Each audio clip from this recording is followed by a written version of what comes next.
Chapter है हमारा दोस्त पॉलीमर केमिस्ट्री। तो पॉलीमर केमिस्ट्री में आज हम लोग बेकेलाइट और वल्कनाइज्ड रबर के बारे में पढ़ेंगे।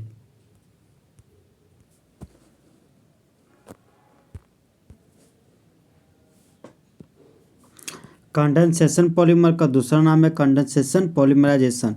तो वह पॉलीमर जिसको बनाया जाता है एडिशन पॉलीमर के रिपीटेशन से और बाय प्रोडक्ट के रूप में वह स्मॉल मॉलिक्यूल निकलता है। स्मॉल मॉलिक्यूल का मतलब बाय प्रोडक्ट में वाटर मॉलिक्यूल निकलता हो, चाहे अमोनियम मॉलिक्यूल निकलता हो, चाहे अल्कोहल निकलता हो, तो उसको कहते हैं कंडेंसेशन पॉलीमर। और होने वाली प्रक्रिया को कंडेंसेशन पॉलीमराइजेशन कहते हैं।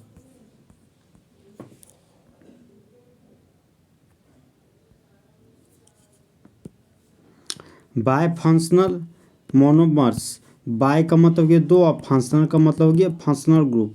तो एक ऐसा मोनोमर जिसके पास दो ठो फंक्शनल ग्रुप उसको बोलते हैं बाय फंक्शनल मोनोमर।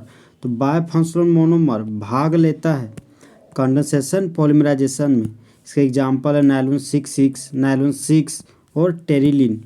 तो नायलॉन 66 का मोनोमर का नाम है हेक्सामिथाइलिन डायमाइन और एडिपिक एसिड। 6 के लिए हेक्सा लिख दिए और CH2 ग्रुप के लिए मिथाइलिन लिख दिए। एक अमाइन 2 अमाइन के लिए डायमाइन लिख दिए। तो पूरा नाम हो गया दोस्त हेक्सामिथाइलिन डायमाइन।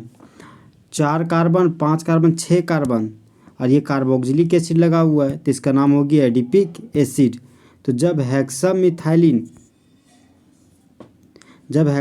डायमीन और एडिपिक एसिड को 553 केल्विन पर हीट करते तब बाय प्रोडक्ट रूप में वाटर मॉलिक्यूल निकलता है। तो जिस तरह बेबी को बेस पसंद है उसी तरह एसिड को क्या पसंद है, बेस। एसिड और बेस की रिएक्शन से वाटर बन गया। अब यहाँ बच गया NH तो NH लिख दिए। CH2 का होल 6 है तो CH2 का होल 6 लिख दिए। यहाँ NH बचा तो NH लिख दिए। CO ग्रुप है तो CO ग्रुप लगा दिए। CH2 का होल 4 है तो CH2 का होल 4 लगा दिए। कार्बोनिल ग्रुप है तो कार्बोनिल ग्रुप लगा दिए और ये हमारा बन गया होलेन। 6 कार्बन है, 4 कार्बन 5 कार्बन 6 कार्बन तो इसका नाम हो गया नायलॉन 66। कंडेंसेशन पॉलीमर और कंडेंसेशन पॉलीमराइजेशन का महत्वपूर्ण बात, मोनोमर्स हमारा 2 ठो फंक्शनल ग्रुप रखने वाला स्पीसीज होना चाहिए। यहाँ पर किसी रिएक्शन को शुरुआत करने के लिए किसी तरह कोई भी इनिशिएटर का जरूरत नहीं पड़ता है। ये जो रिएक्शन वो आयोनिक मैकेनिज्म से होता है, मतलब यहाँ पर पॉजिटिव चार्ज और नेगेटिव चार्ज का फॉर्मेशन होता है। इसको स्टेप ग्रोथ पॉलीमराइजेशन भी कहते हैं। बाय प्रोडक्ट के रूप में वाटर मॉलिक्यूल अमोनिया और मिथेनॉल बनता है।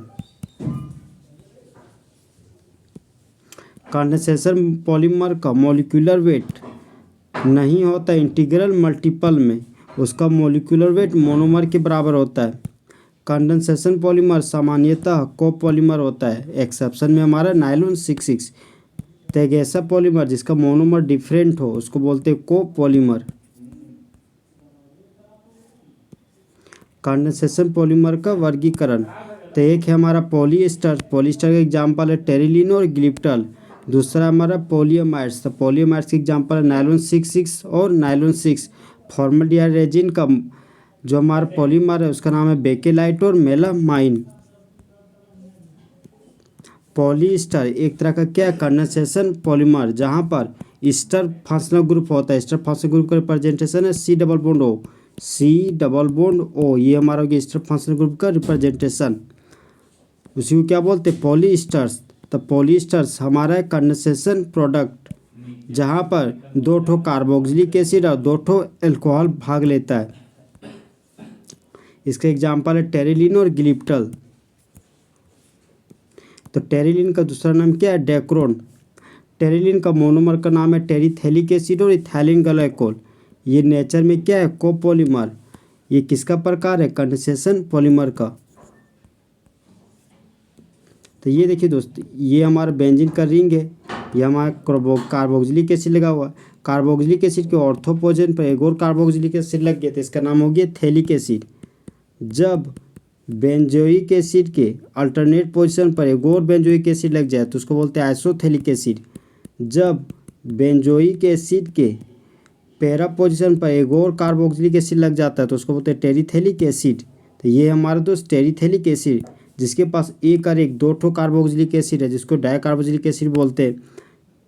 ईथ के लिए 2 कार्बन के लिए ईथ लिख दिए, यहाँ पर 2 ठो बॉन्ड खाली है तो आइलिन लिख दिए, 2 ठो हाइड्रोक्सी फंक्शनल ग्रुप है तो ग्लाइकोल लिख दिए, पूरा नाम ये इथाइलिन ग्लाइकोल।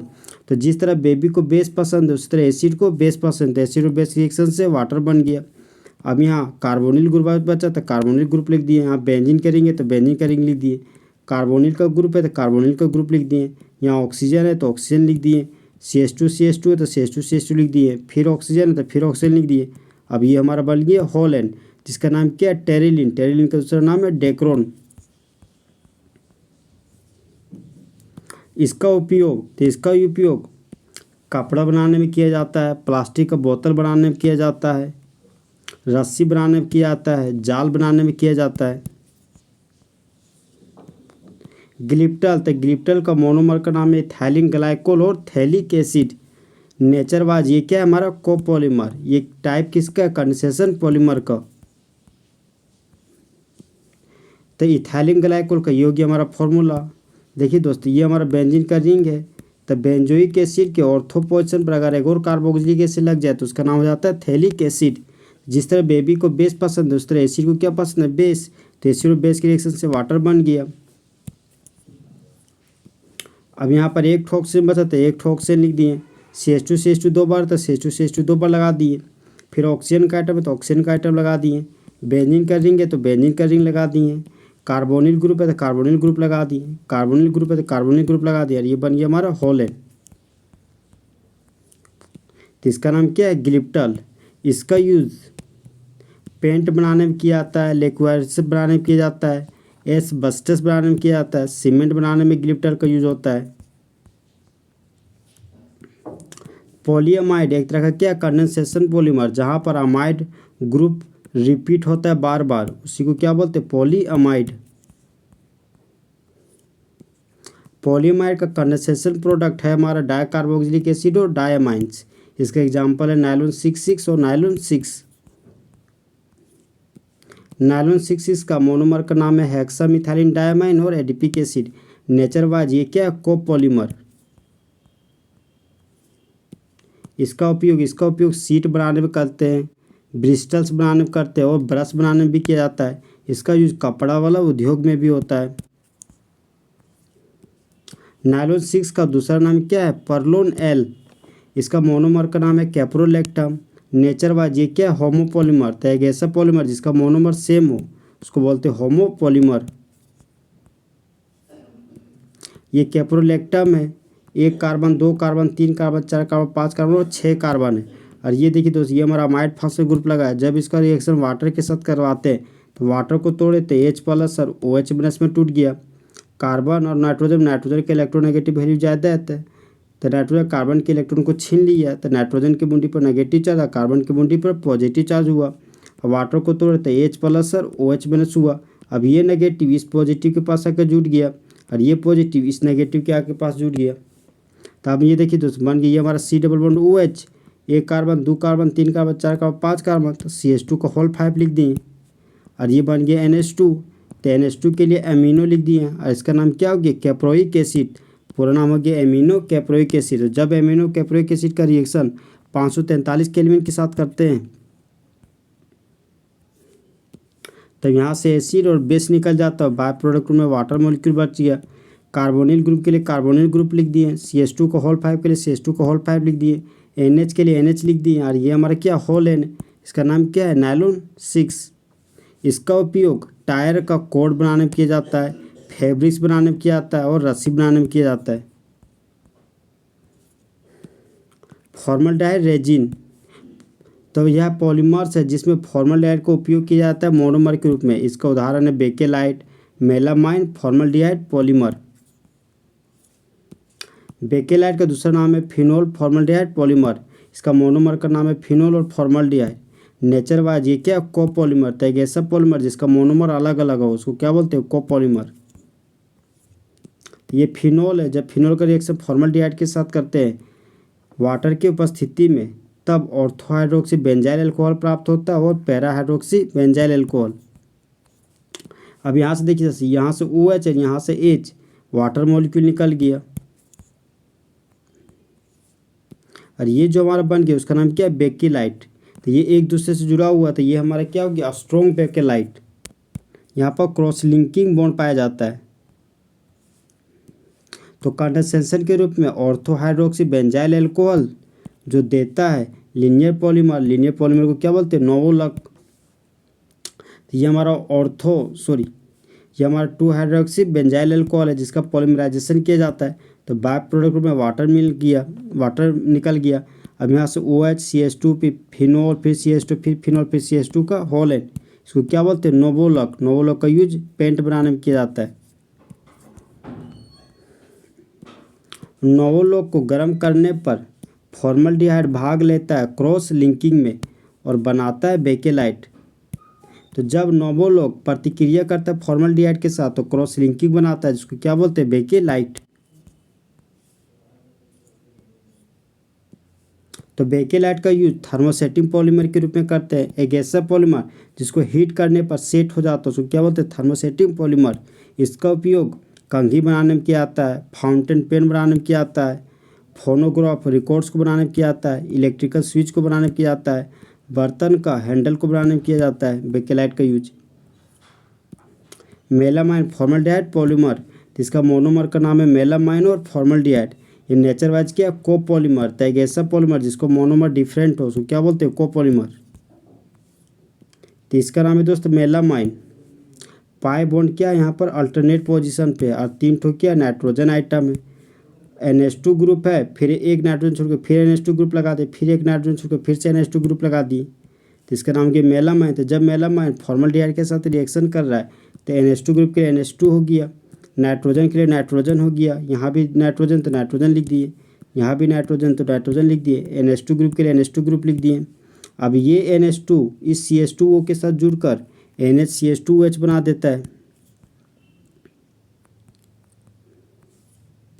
अब यहाँ से बाय प्रोडक्ट में वाटर मॉलिक्यूल निकालते हैं तो होने वाला प्रोसेस का नाम क्या है, पॉलीमराइजेशन।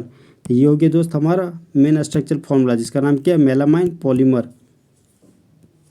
इसका यूज नहीं टूटने वाला बर्तन बनाने में किया जाता है। नेचुरल रबर का मोनोमर का नाम क्या है, आइसोप्रीन। आइसोप्रीन को बोलते हैं 2 methyl buta 1,3 diene. Nature wise ये क्या, होमोपॉलीमर। तो एक ऐसा पॉलीमर जिसका मोनोमर सेम हो उसको बोलते हैं homopolymer. 1 carbon 2 carbon 3 carbon 4 carbon, तो इसका नाम क्या, 2 मिथाइल ब्यूटा 1,4 डाइन। तो 2 पोजिशन में क्या मिथाइल ग्रुप लगा होता है, ये मिथाइल और ये कार्बन सेम है, इसलिए इसका नाम हो गया आइसोप्रीन। जब आइसोप्रीन का पॉलीमराइजेशन करते हैं तो CH2 के लिए CH2 प्राप्त हुआ, कार्बन के लिए कार्बन, मिथाइल ग्रुप के लिए मिथाइल ग्रुप लिख दिए।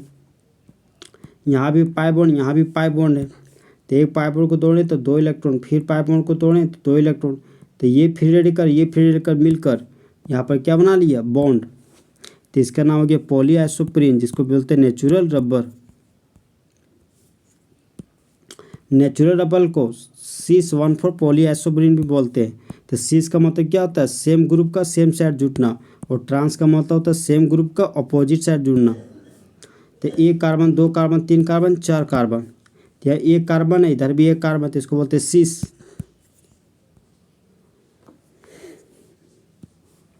नेचुरल रबर का गुण, नेचुरल रबर सॉफ्ट और स्टिकी होते हैं। नेचुरल रबर कमज़ोर और लेस इलास्टिक होते हैं। नेचुरल रबर के पास पानी को अवशोषित करने का क्षमता होता है। नेचुरल रबर स्वेल कर जाता है।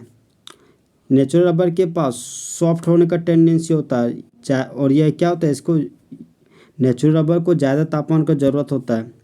नेचुरल रबर के पास ब्रिटल का गुण होता है लो टेम्परेचर पर।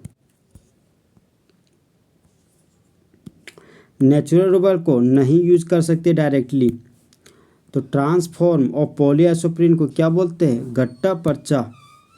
1 कार्बन 2 कार्बन 3 कार्बन 4 कार्बन, देखिए दोस्त 1 कार्बन है, इधर भी 1 कार्बन है, तो इसको क्या बोलते हैं, trans-1,4 पॉलीआइसोप्रीन जिसको बोलते हैं गट्टा पर्चा।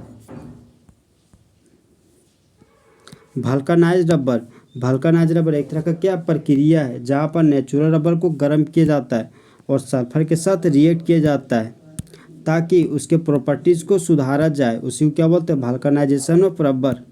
यह रबर को प्राप्त किया जाता है जिस मेथड से उसको बोलते हैं वल्कनाइज्ड रबर।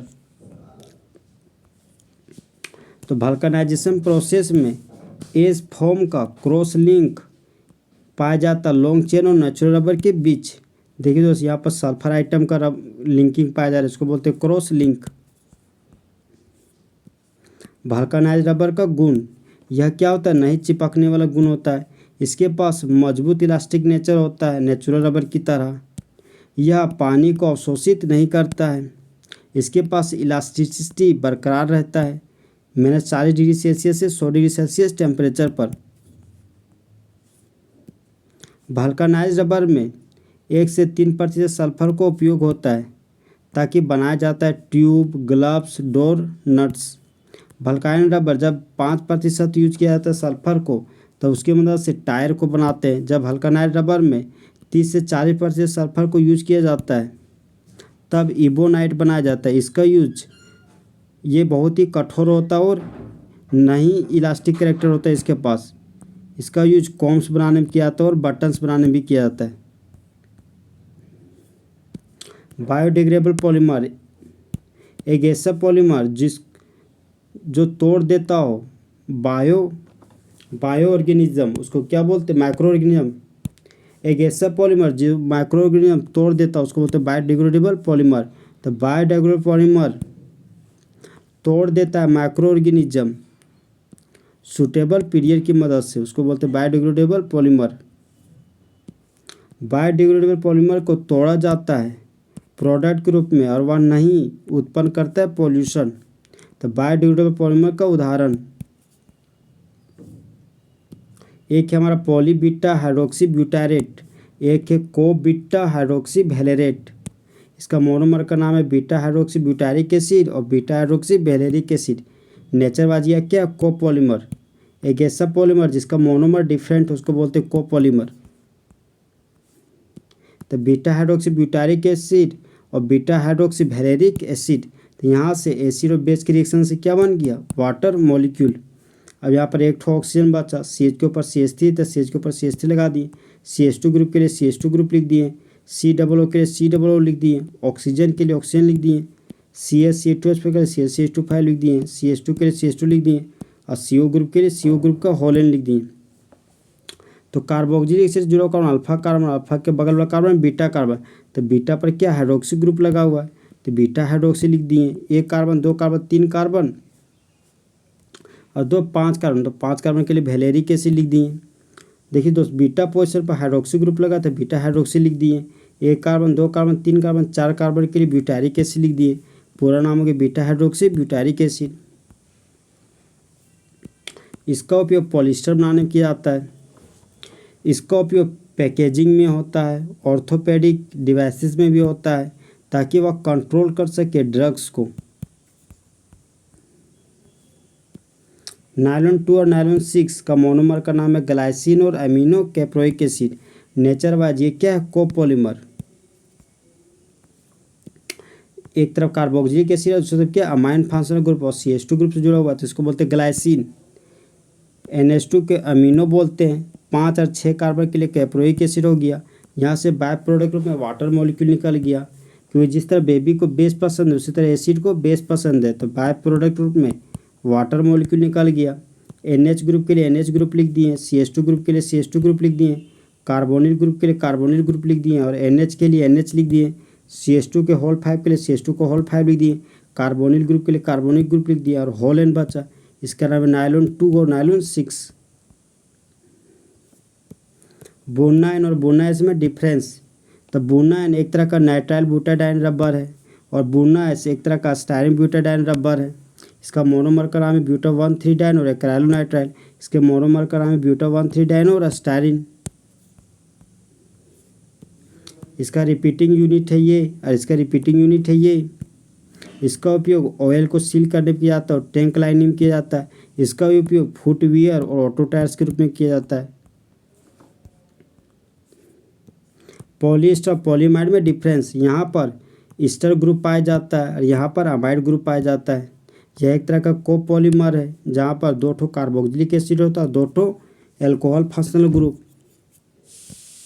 यहाँ भी यह एक तरह का कोपॉलीमर जिसके पास 2 ठो कार्बोक्सिलिक एसिड होता है और 2 ठो अमाइन फंक्शनल ग्रुप। इसका उदाहरण है टेलिन और गिब्रेटल। इसके एग्जाम्पल है नायलॉन 66 और नायलॉन 6। इसका उपयोग बोतल बनाने में, रस्सी बनाने में और सेल्स और टेक्सटाइल्स बनाने में यूज होता है। इसका उपयोग टेक्सटाइल बनाने में होता है, टायर का कोड बनाने में होता है, रोप बनाने में होता है और दर्री बनाने में होता है। एडिशन पॉलीमराइजेशन और कंडेंसेशन पॉलीमराइजेशन। इसका मोनोमर का नाम है अल्किन और अल्किन के जैसा दिखने वाला डेरिवेटिव। इसका मोनोमर का नाम है बायफंक्शनल स्पीसीज। इसको बोलते हैं चेन ग्रोथ पॉलीमराइजेशन। इसको बोलते हैं स्टेप ग्रोथ पॉलीमराइजेशन। इसका शुरुआत पेरोक्साइड कैटलिस्ट करता है। इसका शुरुआत किसी तरह का कोई भी कैटलिस्ट नहीं करता है। यह बाय प्रोडक्ट नहीं बनाता। यह बाय प्रोडक्ट में वाटर, अमोनिया और अल्कोहल बनाता है। यह एक तरह के एडिशन पॉलीमर जो सामान्यतः होमोपॉलीमर्स होते हैं। अपवाद स्वरूप बुना एस और बुना एन रबर। कंडेंसेशन पॉलीमर सामान्यतः एक तरह का कोपॉलीमर है। अपवाद स्वरूप नायलॉन 6। इसका एग्जाम्पल है नायलॉन 66 और नायलॉन 6 टेरिलिन।